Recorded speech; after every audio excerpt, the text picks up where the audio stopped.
Joining. Hello, everybody who's joining. We see people are coming in. We're going to give everybody a few more minutes to join. I'm Nicole Johnson, one of the co-founders of the FOXG1 Research Foundation.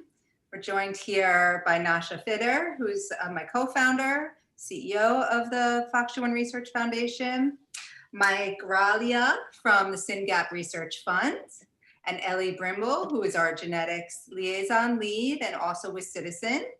Let's see, I'm going to give everybody another minute to join before we launch into our webinar.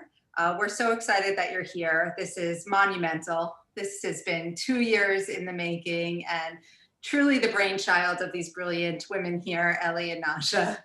And really just, we're leaping forward in the world of rare disease research, and we're just so proud to be on this journey and to make this difference that has such sustainability and legs to change the face of rare disease research going forward. So just really, really proud of what we've been able to accomplish. But this is where it starts. So you guys are going to be the first 50, the first cohort of this new digital natural history study.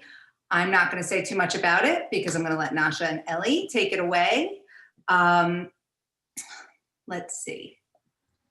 Okay, well, okay, as I said, I'm joined here by Nasha Fitter and Mike Gralia, who is with the SYNGAP Research Fund, who has already launched this natural history study with Citizen, so he could share his experience so far with us. And as everyone knows, Ellie Brimble. So Nasha, why don't you take it away?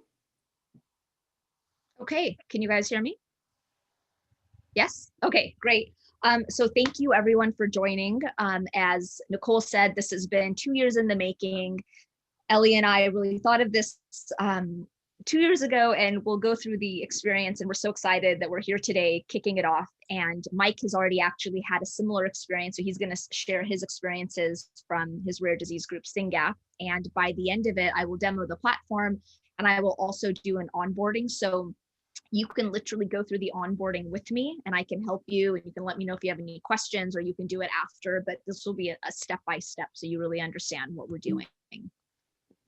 So you probably have all seen the news that we won the Chan Zuckerberg grant. And so Ellie and I, there is an in-person FOXG1 natural history study in the United States. Many of you know about it. Some of you have participated in it. This natural history study involves patients to go in person to clinics multiple times, a year, etc. And while this is an excellent study, it's been now about 6 years in the running, and there are about 68 patients are enrolled. And for a rare disease that nobody truly understands, we need much more. We need many more patients to join it. Ideally, we'd like our entire community's information on a platform that we can understand our disease. So this natural history study is digital. It is meant to complement that study as well as other in-person studies that may happen over the world. It is completely digital, and it will be completely global. Right now, it's only offered in the United States, but by April, we'll be able to offer it globally. So Ellie has probably spent, and she's not even a parent of a FOXG1 child. Many of you know she's on our scientific advisory board.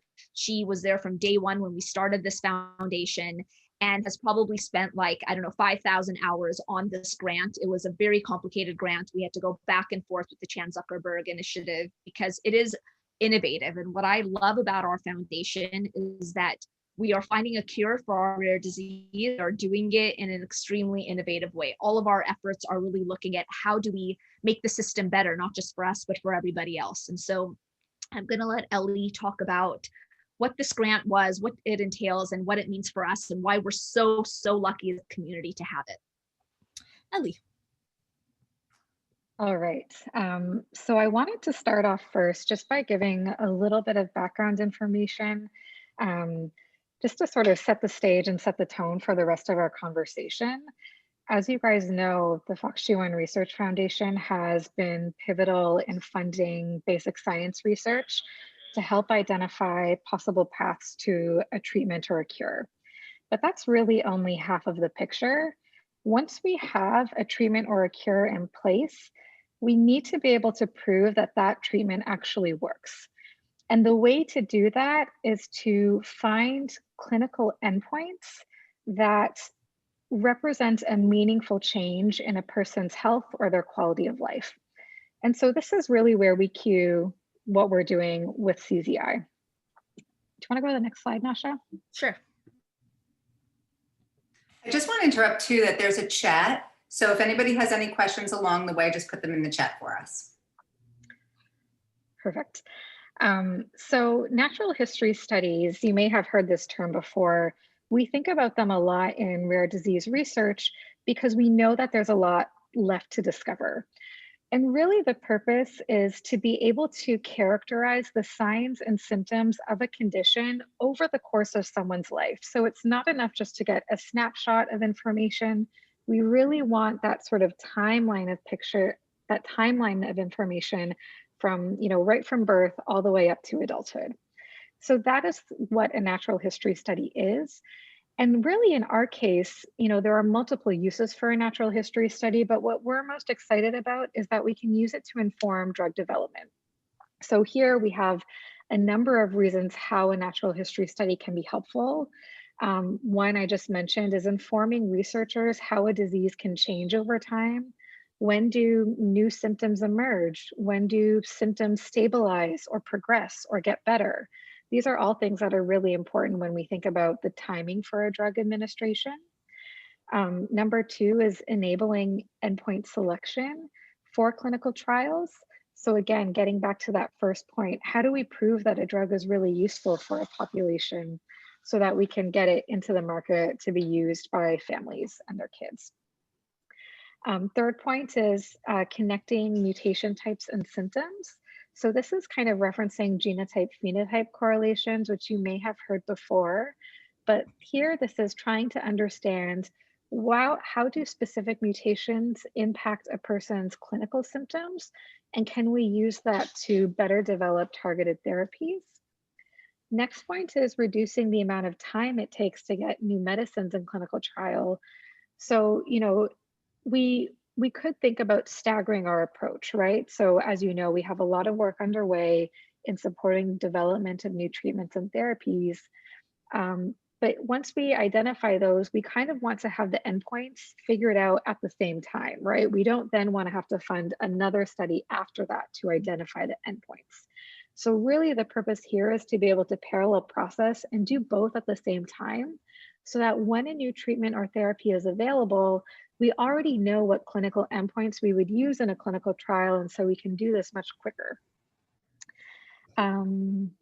Next point, I think this in some ways is going to be a little bit unique to Citizen, which I'm sure Nasha and probably myself will get into later in this. But as you guys all know, time is critical. We need to get these treatments as soon as we can. And sometimes the system moves slower than what we think is appropriate or reasonable. And so not only can natural history studies help, again, with this sort of parallel processing that we were just referencing, but particularly our partnership with Citizen, we expect to get us there much quicker. And then lastly, another great point for how this data could be used is in rare disease. Well, actually, first I'll define a placebo. This is often used in sort of the gold standard of clinical trials, randomized controlled trials, so that you're comparing people who have received a drug to people who have not received a drug to be able to definitively prove that that drug worked. But we recognize in rare disease that it's not totally ethical for anyone to fall into that group of patients who don't receive the drug, because it's so critical that everyone has access to new therapies. So one thing that is slowly becoming more acceptable is, rather than treating anyone with a placebo, meaning that they're not actually receiving the study drug, what if we used historical data instead that has already been collected so that no one gets randomized to a placebo arm? So here the idea is that we can be collecting this information in the background so that when a new therapy is available for a clinical trial, we can reduce the likelihood that anyone would not receive the study drug by using this data we've already collected. So, lots of different reasons, I hope that we've been able to convince you that this natural history study data is not only critical, but it's essentially required for us to be able to find a cure that works for our families. Yeah, and I'll just add that this is not a fantasy. Many of you will have heard that Taysha is developing a gene therapy for FOXG1. Crayon Bio is developing a set of ASOs, antisense therapies for FOXG1. We have just started screening 10,000 small molecules in our zebrafish lines in the UK. We will have the results for those in January. So this is not a fantasy that we hope one day there might be a therapy that goes into a clinical trial. We have a biotech company that's developing a therapy for nonsense mutations that we hope that FOXG1 will be one of their targets. It looks very promising. So there are going to be drugs in the next few years for FOXG1. And our goal here is to be prepared with our natural history study, because that will be the end kind of gatekeeper for a biotech company able to take our disease forward. And now we're going to go into Citizen. So how can Citizen help? And I will show you the Citizen platform and make it very clear to you. But Citizen is a company. It is a company that I also work for. And the story there is I joined Citizen because I wanted to learn how do you develop a really exciting natural history study. And I had ended up thinking that we would probably have to do this ourselves. Citizen was focused on oncology, and we'll talk to you why. And as I was there, I realized that this platform was perfect for us to develop a natural history study. And then I spent 6 months convincing our CEO to go into neurology. And then once that happened, I recruited Ellie right away to run our clinical operations because she is the best and has done this at Stanford for other rare disease groups. And so here we are. Then we applied for the CZI grant and it all kind of came through, and this has been our dream. But Citizen is, so we're partnering with Citizen. It's going to be the platform. And the idea is that they will do the hard work within the United States to collect all of your children's medical records, to digitize them, put them in one place. This is a platform for you that you can access those records, you could share them for second opinions, and it will enable researchers in biopharma globally really to access the information. Always remember that with Citizen, you own your child's medical records. You can download them at any time. If you feel like I don't want to be on this platform, you can leave it. You own your own raw data. And Mike, I'd love for you just to talk about, before I get into the platform and what it is, you were actually the guinea pig. You were the first neuro group that we brought on at Citizen as we were waiting for our CZI grant to come through.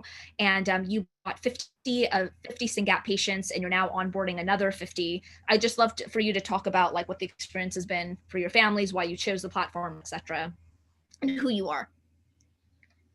Just in like 30 seconds, you want me to cover all that? You can have a minute. Okay. So thanks for having me. I am sort of Nasha's counterpart for SYNGAP1, although I'm a lesser version and I'm less effective. I'm less inspirational. I'm less good looking. I'm just less than Nasha, but I'm sort of the same thing in SYNGAP1. And to bring someone into your community is a great honor. So I'm very privileged that Nasha and Ellie and Nicole have trusted me to talk to you guys. That's number one. Number two, similar to Nasha, seen at Stanford, and my son wouldn't be diagnosed really without Ellie. So I have a tremendous affection for Ellie and a profound respect for her combination of brilliance and compassion and hard work. So I think it's always important to recognize that while it sucks that our kids are sick, we are very lucky to have people like Ellie. And as a community, I think you're very lucky to have Nasha and Nicole. So I think that's important to say up front. So yeah, for some reason, Nasha and I hit it off at Global Genes last year, which is surprising because we're both very focused on our kids and getting shit done. And so we don't hit it off with a lot of people because we're so busy getting things done. But Nasha and I kind of resonated, and we started talking about Citizen. And it was the first time it had made sense to me, right? So ever since we created SYNGAP Research Fund, people have been coming to me and saying, do a natural history study. And the conversation goes like this. It's going to cost a couple $1 million. It's going to take a couple years. You're going to fly your kids to medical centers and subject them to tests they've already taken so that somebody can get data to do a therapy in 5 years. And I'm like, it's the dumbest thing I've ever heard. I don't need a therapy in 5 years. I need a therapy next year. I don't have time to make my kid get poked and prodded and subjected to strobe lights and EEGs and MRIs that he's already been through. Stupid. And then I meet Nasha, and she's like, no, we're just going to take all the existing medical records and we're going to harvest that data. And then through the intellect of Ellie and the brilliance of the people at Citizen, we're just going to take that data and give it to researchers so they can get things done faster. And I was like, that's actually not crazy. Let's do that. And because we were willing to pull the trigger and because Nasha's a visionary, we got it done. And so we've enrolled 50 people. And literally on Friday, like 3 days ago, Ellie presented to our annual meeting just the first summary data on the first 10. And researchers were like texting me. Like this morning, I got an email from a company. It's like, we want the data. And so it's legit. Like this is a classic, if you build it, they will come situation. And if it sounds too good to be true, you're not crazy. It almost is, but we are literally the tip of the spear here. And I think my lived experience with Citizen, with Ellie, with Nasha, with Daniil, and with my community is that this is a company that actually wants to make a difference. These are people that know and care about our kids. Sorry, it's my dog. Shush. And this happens really quickly. So Ellie presented on Friday data from people we consented in like 3 months ago. And I mean, I'm happy to take any questions. My email is mike@syncapresearchfund.org. I'm happy to discuss any of this ad nauseum with any of you, but this is legit. And if you find yourself getting a little excited, you're onto something. I don't know. Was that what I was supposed to say, Nasha? Or was I supposed to say something else? Great. That was great. And also, if any of you want to talk to any of the SYNGAP patients and their experiences, I'm sure Mike will connect us. But the idea really is, how can we do things faster? How can we get data faster? How can we make it accessible to more companies, more researchers? How can we get out there so we can, again, find a cure in a couple years, not in 10 years? So thank you, Mike, so much. And we love you. It's a mutual admiration society. So Citizen is a patient-mediated platform, and you'll see what I mean by patient-mediated. And again, it allows you to collect and store all of your medical records, and then we turn those records into documents. We turn those documents in something that's computable and digital. So Anil, our founder, always says, I take Word and turn it into Excel. And I think that's a really good analogy. And then these data sets can be shared. But it's hard to understand this in the abstract. So let me get into it. Just a reminder, Nasha, I just want to remind everyone, we're going to walk you through your onboarding process. So we're just explaining what it is that you'll be onboarding to. And after Nasha explains it, you're all going to join. Yeah, and I'm just going to give you a little bit of background on the company that will be doing the majority of the work on this natural history. Now, the natural history study also involves, and Ellie will get into this a little bit later, surveys that we would like you to take so we can create a very robust and rich data set. Here we're talking about the clinician-oriented data. So I want to give you a little bit of background on the company that will be really, collecting that data and also extracting the information. So the company was founded by Anil Sethi, who's a longtime healthcare entrepreneur. His last company, if any of you remember, was Glimpse. And what Glimpse did was take data out of your patient portal and give it back to patients in a way that they can make sense of it and act upon it.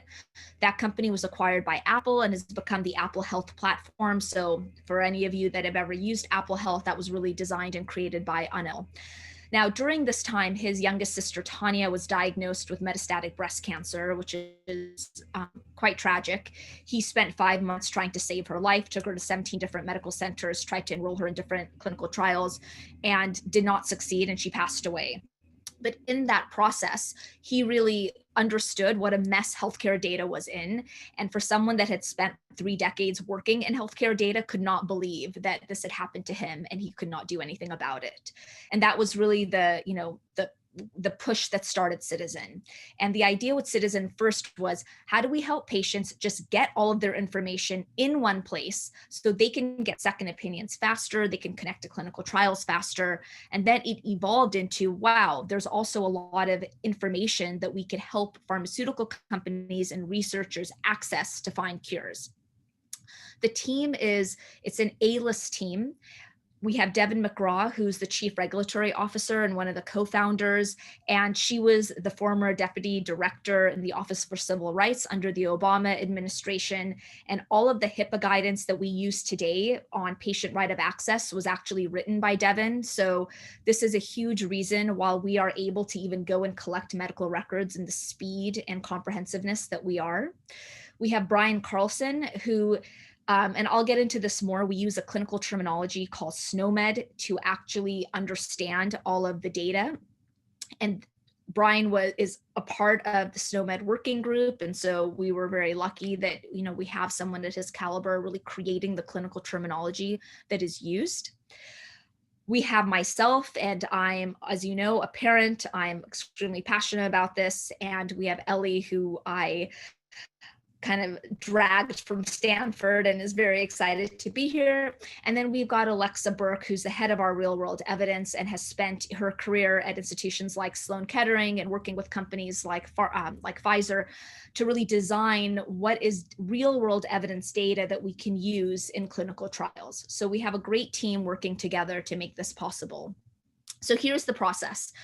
So either a patient, or in our case, it's going to be us, a caregiver, that's Amara there, puts in a request. We go use the patient's HIPAA right of access to collect medical records. We then use machine learning to extract critical information. Then we have human beings who check all of that. And then we have data that can be used. And again, let me now show you what all of this really means. Okay. Hope you guys can still see my screen. Yes, okay. Sorry, that's our, I have like many screens open.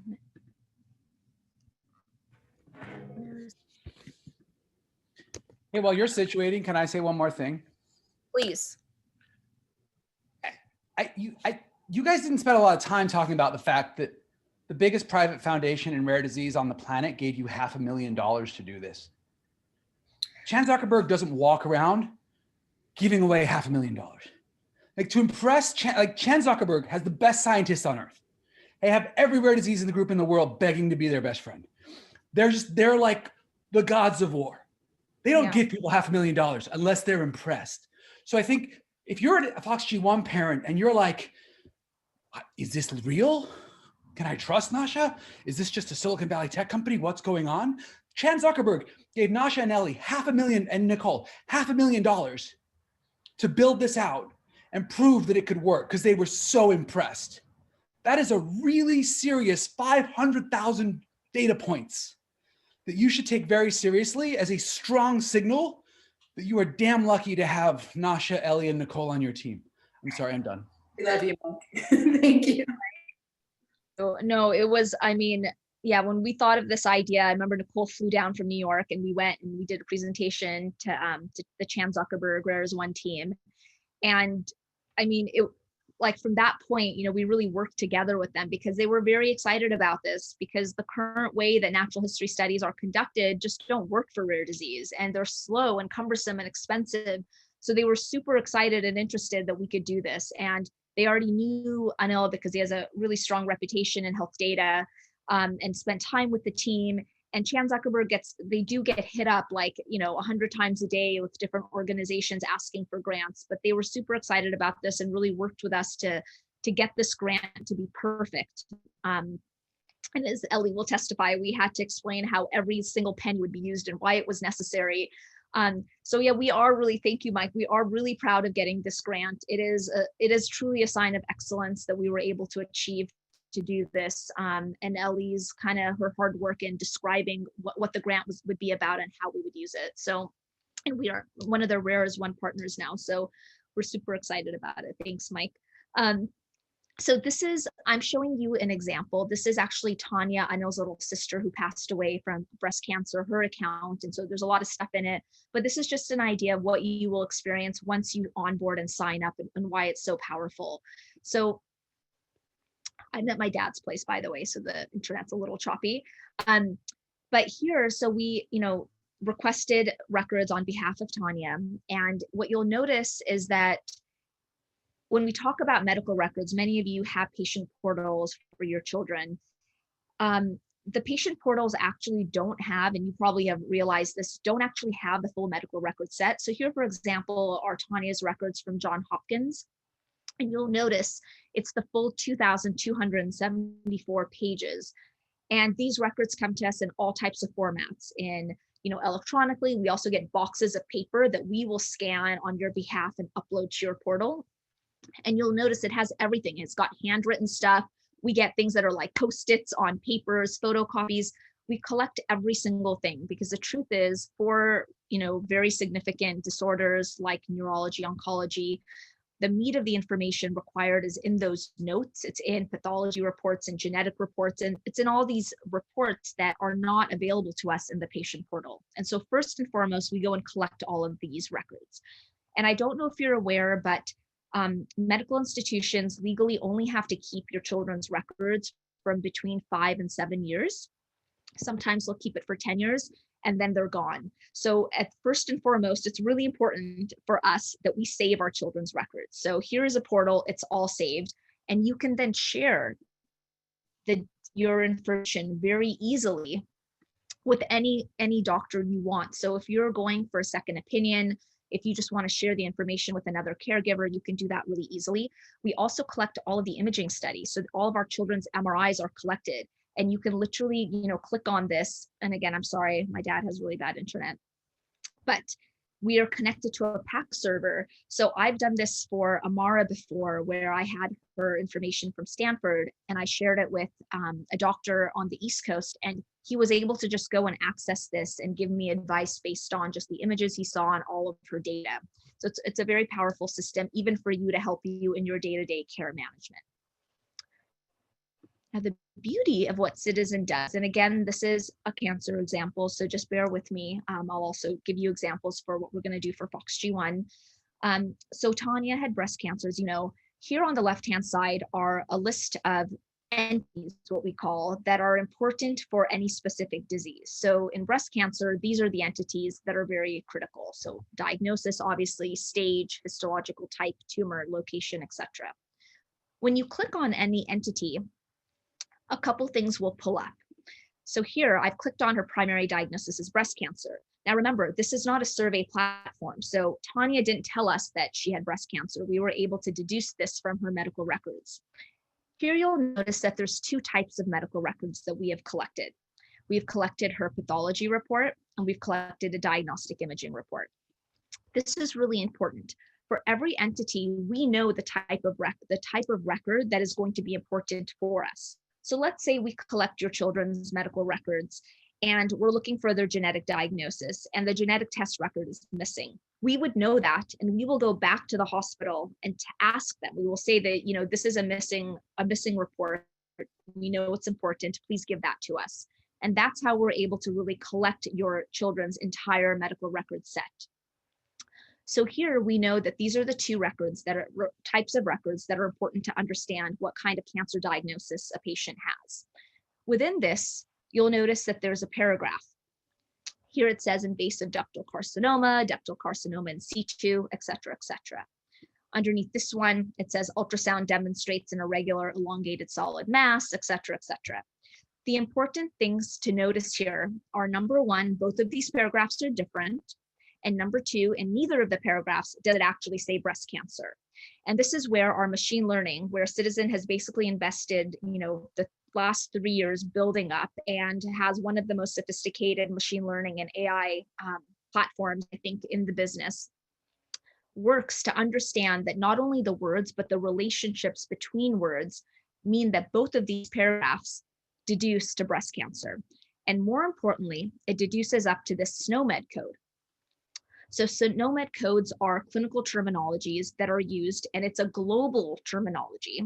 So this is not something that we're inventing on our own.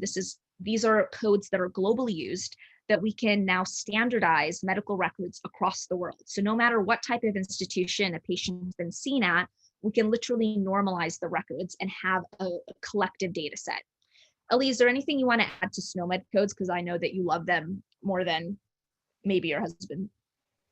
I think the only thing that I still don't fully appreciate, so I'll probably do a bad job explaining this, but our electronic medical record system are also built on top of SNOMED. And so this was actually chosen in like a very forward-thinking way that eventually one day the data we have in Citizen could actually integrate back into your child's electronic medical record to then further your own clinical care as well. So there is sort of this long-term vision that there could be this crosstalk of data from the EMR to Citizen and then from Citizen back to the EMR, which I think would be awesome for everyone. Absolutely. Nasha. Mike, you want to say something? Yeah. Ellie always skips this. I don't know why. Citizen has created over 200 SNOMED codes in the course of doing this data, right? So SNOMED codes are built on medical records. Most people have cancer. Most people have whatever. Most people don't have our kids' disease. So in the course of documenting the medical records of kids like FOXG1 kids and SYNGAP1 kids, they found things that there aren't SNOMED codes for. And they've created at least 200. Yep. And Ellie keeps not mentioning this, which blows my mind, because it's proof that you are on the bleeding edge of bringing our kids' data into the current medical industrial complex, which is what we, and the medical industrial complex is a good thing because we need them to make a drug for our kids. So I think it's just another data point that suggests that this is really cool.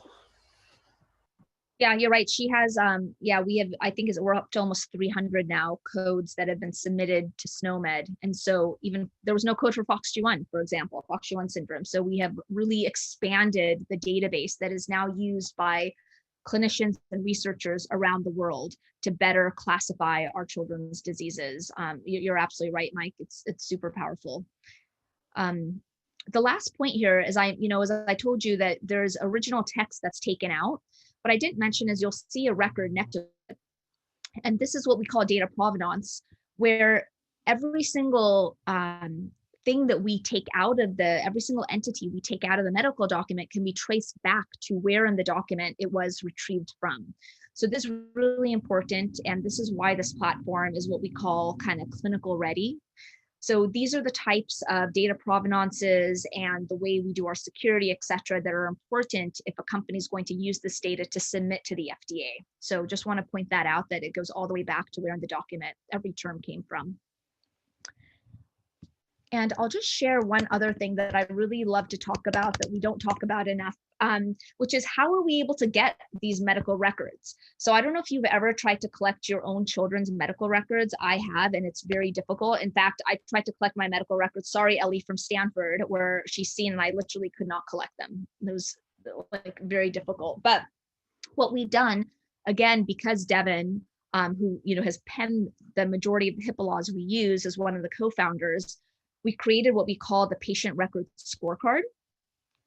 And we literally started scoring hospitals across the United States on how they comply with HIPAA. So patients have a right to their own medical records, the whole set. And so we started scoring institutions on, do you actually give patients the entire set? Do you do it within the time period? 30 days is the maximum. Do you do it in the form and format the patient requires, which is digital? So you would be really amazed. So places like Stanford, Sloan Kettering, the Mayo Clinic, they were all 1 stars. They were totally uncompliant with HIPAA. And because of this initiative, we've actually helped them all get to a 4 and 5 star rating. And now, we can get records from Stanford in 2 hours. So this is, obviously helps us as Citizen collect your medical records faster, but it's also helped the industry at large. I don't know if we want to just stop for a second, Nicole, if there are any comments that I should answer before we move on. Ellie's been doing a great job. We had a question about, what kind of therapies we're talking about. Are there preventative? Are there therapies for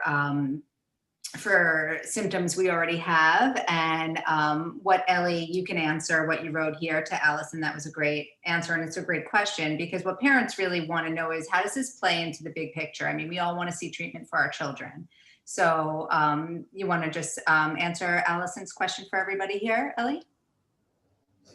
You're on mute. Sorry, I'm going to actually move somewhere else because Rob is on a call at the same time. Okay. Can someone else answer it while I walk to the bathroom? Yeah, I mean, I'll say that, with the therapies, they're both. So we have therapies that are emerging to treat specific symptoms. So like seizures, for example, there are therapies that are coming to completely eradicate seizures in our children.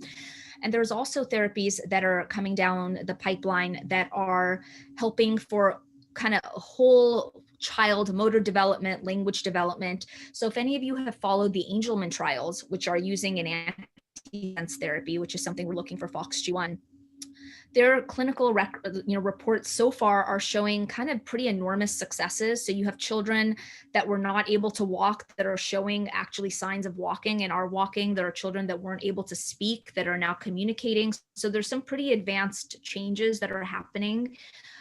So it's both systematic, symptomatic as well as kind of whole development. And what's important to know is for FOXG1 persists throughout the life of a patient. And even in the Angelman trial, I believe they went up to the age of 17, just children in the trial.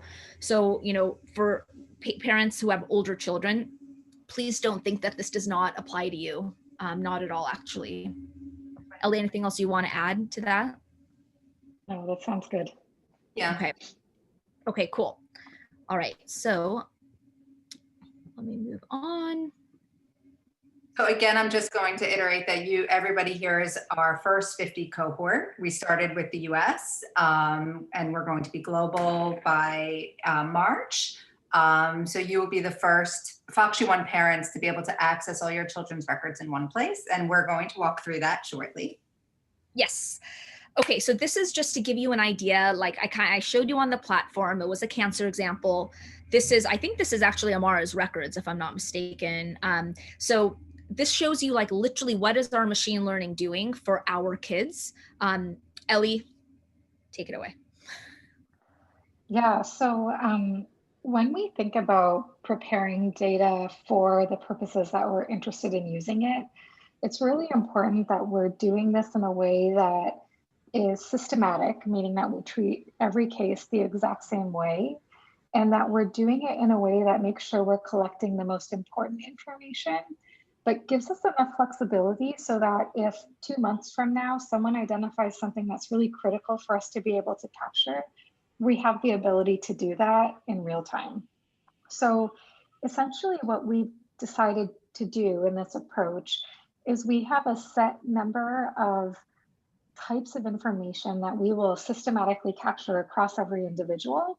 And then within those, we have specific terms, which Nasha already mentioned, the SNOMED terms in particular, which help us make sure we're talking about the same things the same way every time. So this example you're looking at here is a neurology exam from one of Nasha's daughter's neurology notes. And it's really this sort of like unstructured jumble of information, but it contains a lot of really good nuggets that we want to be able to document. And so essentially that's what our system is doing. It recognizes that neurology exam is one of the features or types of information that we think is critical to capture over time. It goes through and pulls out pieces of information that map to a term that we have in our data dictionary, and then it filters through the dictionary. So in this first example here, you can see that what's being pulled out is people's equal around and reacted to light. And we're able to filter that through our dictionary to assign it the appropriate code, meaning that every single person who has a neurology exam with the specific finding will have the exact same way of describing it so that we're consistent across everything. And this might sound like a lot of detail, but ultimately it's really important because it makes the data usable for research. You could imagine there are a number of ways to describe this finding, and if we didn't standardize it, the data wouldn't be useful. And to me, that's like one of the biggest crimes you can commit in rare disease research is to collect information that you don't use because it's just a waste of everyone's time at that point. The way that we're doing this makes sure that every single piece of information we collect is directly meaningful and usable to a vast number of researchers, which is ultimately our point. We want this data in as many hands as we can, of course, with the appropriate oversights.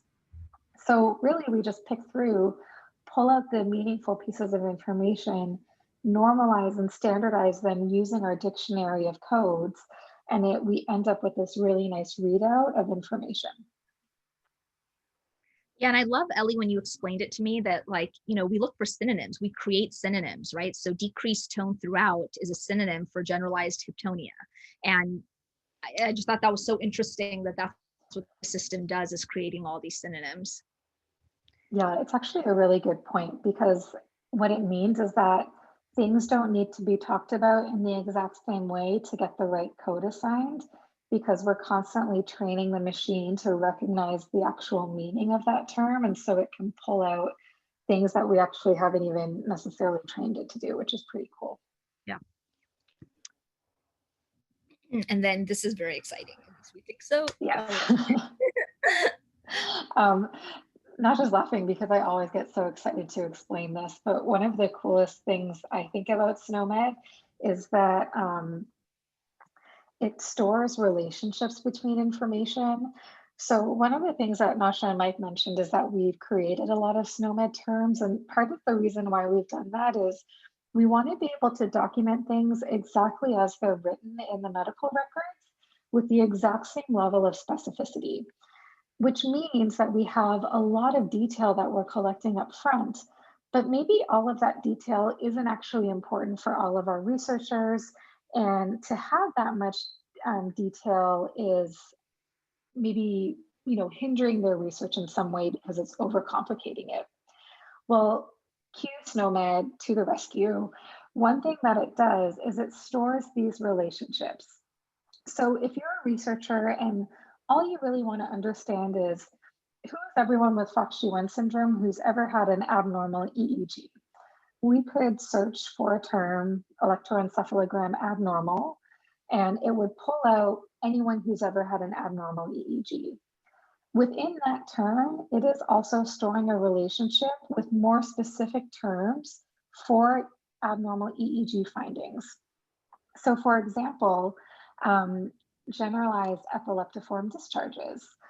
That is a type of abnormal EEG finding. So we could search for this specifically, or we could search for EEG abnormal and we would still find it. Or maybe your researcher is actually interested in very specific EEG findings, like for example, polyspike and wave or 3 Hertz generalized spike and wave. Again, these are terms that we capture, but we can roll them up to more generalized terms to help facilitate whatever research questions someone might have. So I think that is also really powerful because it makes the data easier to use, which of course is, again, one of our main goals. We want this data usable, accessible, to more rapidly lead to the type of treatments and clinical characterization that we need for this population. Exactly. Chris, I just saw your question. So it's actually not odd that there's no record for CHOP, Children's Hospital, on the Citizen Scorecard, because we have only recently started looking at minors. So the majority of the institutions that you're going to see are for adult patients. We about, I would say 4 months ago, have begun work on minors. And neurology is really a new indication for Citizens. So that's a big reason why their CHOP is not. But I'm guessing after our FOXG1 pilot that we're going to have a lot more children's hospitals on that scorecard. Also, we are doing another update to the scorecard next week, and I believe we're adding like another 800 hospitals. So it may also show up in that list. All right. Now, this is basically just, before I get into the actual onboarding demo, what we need. So we cannot do it without each other. We cannot amalgamate a data set on FOXG1 unless we all do it. And by the way, this isn't just going to be available for researchers, like academic researchers who will publish something in the future. We're going to have this data right away. Ellie has already done this for the SYNGAP groups for Rett syndrome, where she's pulled out relevant points and presented it. So we'll be able to get data even for ourselves on like, okay, what are the seizure medications that are most used by our children and which ones are the most useful? So there's going to be basic information that will be pulled out right away that will help us make better day-to-day care decisions, as well as, push research forward. But we have to all do this. Like, it just won't work if we don't all come together and do our part in this. So number one is signing up for the Citizen Natural History Study, which is super easy. Once you sign up, Citizen does the work.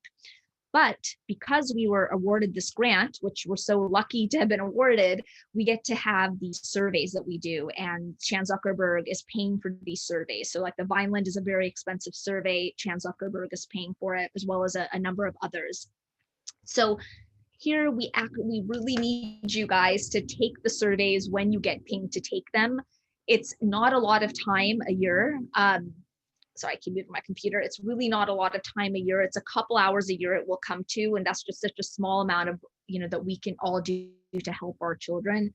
Please don't make Nicole ping you 100 times on every different platform for you to do it. We all just need to take it. Most of the surveys are going to be super short, just like one question that you have to answer. Some of them are going to be longer, but again, this is for our children. It's for all of us in the community. Ellie, you want to add anything else in my plea? Just sort of that one thing that the FTA has been slow to understand, but is getting better at it now, is that the voice of the patient and the caregiver is critical in identifying therapies that work for their families. And the best way to get your voice heard directly is by answering these surveys, because it's your lived experience sort of expressly documented. And so, yes, it's like critical for us in terms of the mechanics of this study to be able to have this information, but it's also a great way for you to make sure that your experience is heard. And our hope, the reason why we selected these studies, or these surveys, I should say, is that they're surveys that have been used before in clinical trials.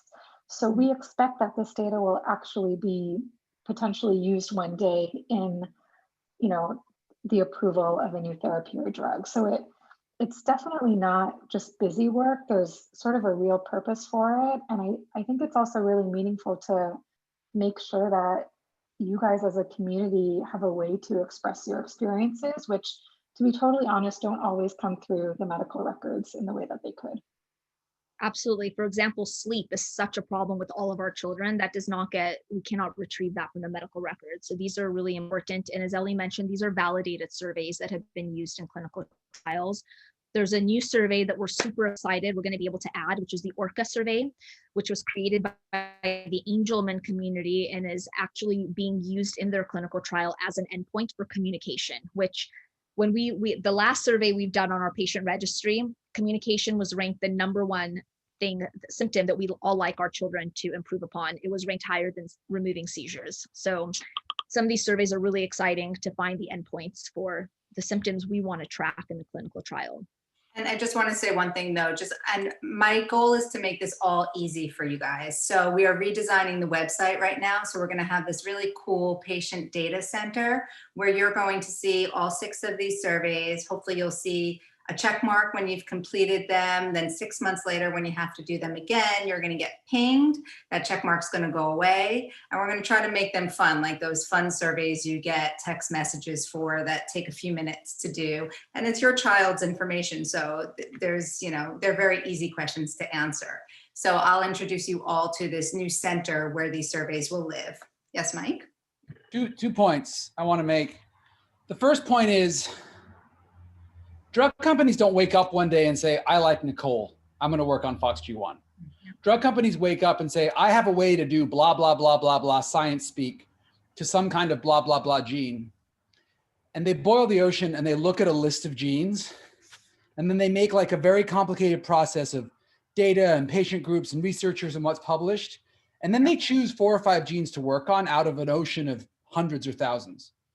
And this data asset that you're building right now will be one of the reasons that a company does or doesn't choose FOXG1. So like, yes, I agree with that. It's a pain in the ass to do these surveys. And you are helping create something that will incent companies that have millions of dollars in the bank to work on your gene. So that's I think the right mindset to bring to this. This is not a pain in the ass. This is an opportunity to make FOXG1 appealing to drug companies. Point 2, I'm assuming FOXG1 is like SYNGAP1. For the hundreds of kids you know about, there are thousands of kids who aren't diagnosed, and they will be. And at some altruistic level, I think it sucks our kids are sick, and we're lucky we know what's wrong with them. And we owe it to all those kids who are also sick that aren't diagnosed to push the ball as far down the field as possible so that they all get treated when it's time. I like to dump things down. So just these two like meta level points, like this is not a data exercise for the sake of making a researcher happy. Yeah. This is the most important thing families can do to make sure kids get treated. And I think that should be the headline. So It is. You're right. I mean, we had the CEO of a major pharmaceutical company told me that the most important thing your community could do is have a natural history study ready. And you're exactly right, Mike. Like that, this is why drug companies will choose one gene to focus on over another. So did you see Kirk's question? It's a great question. How will parents, caregivers, and the doctors be able to access the data and/or platform? Okay, that's an awesome question. So you can access it. I'm going to show you the onboarding. You will have your sign on. You can access it at any time. You can then share it using a share button with all of your therapists and all of your doctors. So it's super easy.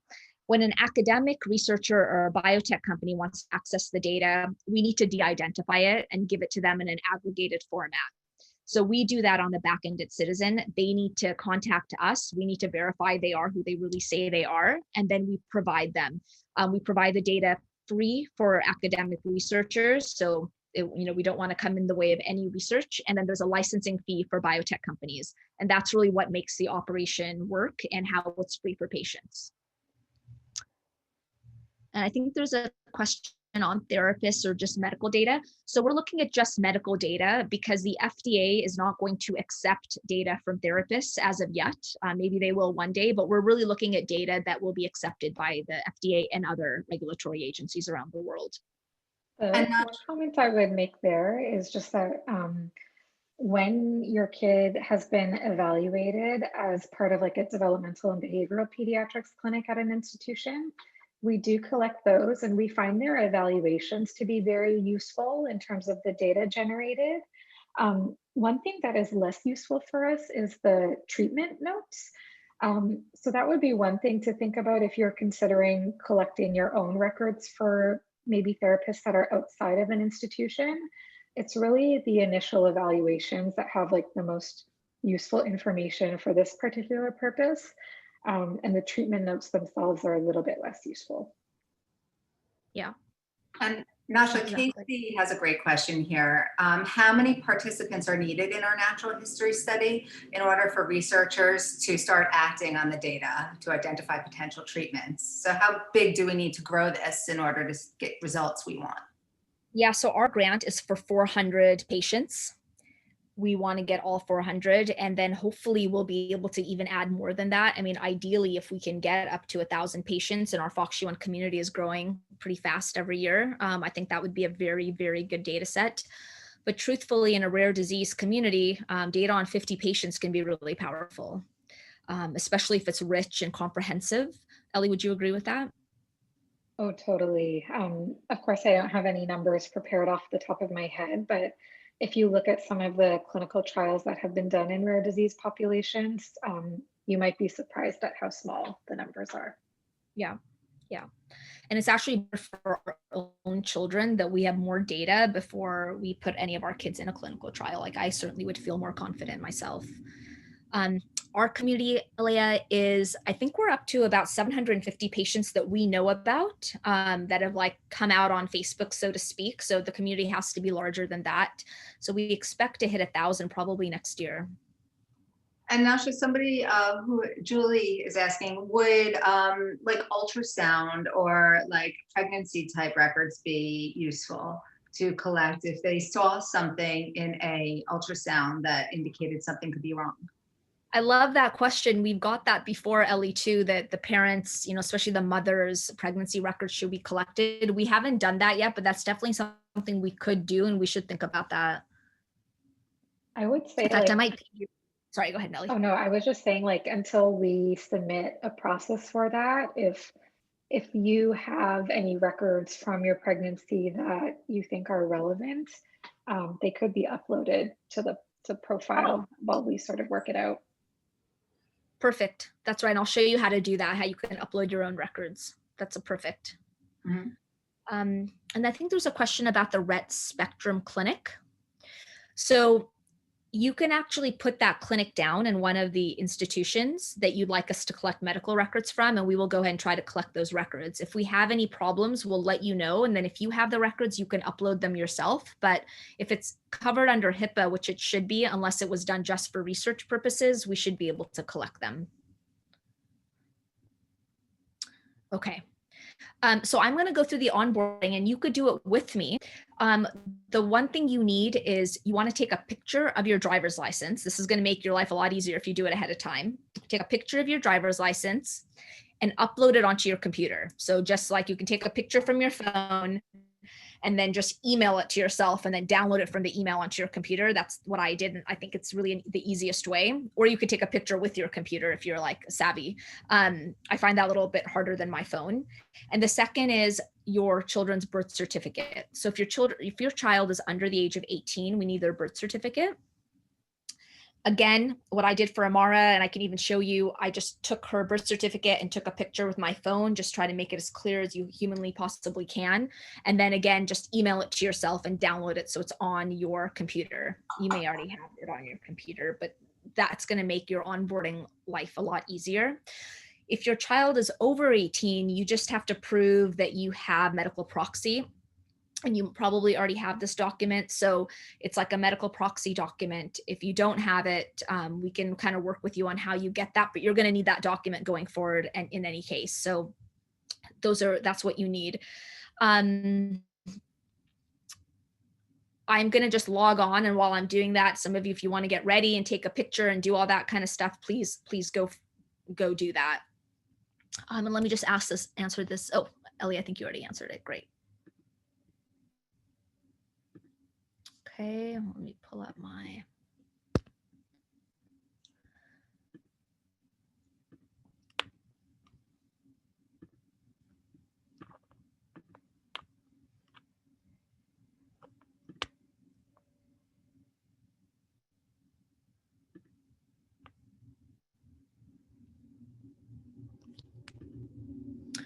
Kara, I see your question. Yes, you can just ping us and I can help you. I can go through it with you one-on-one, no problem.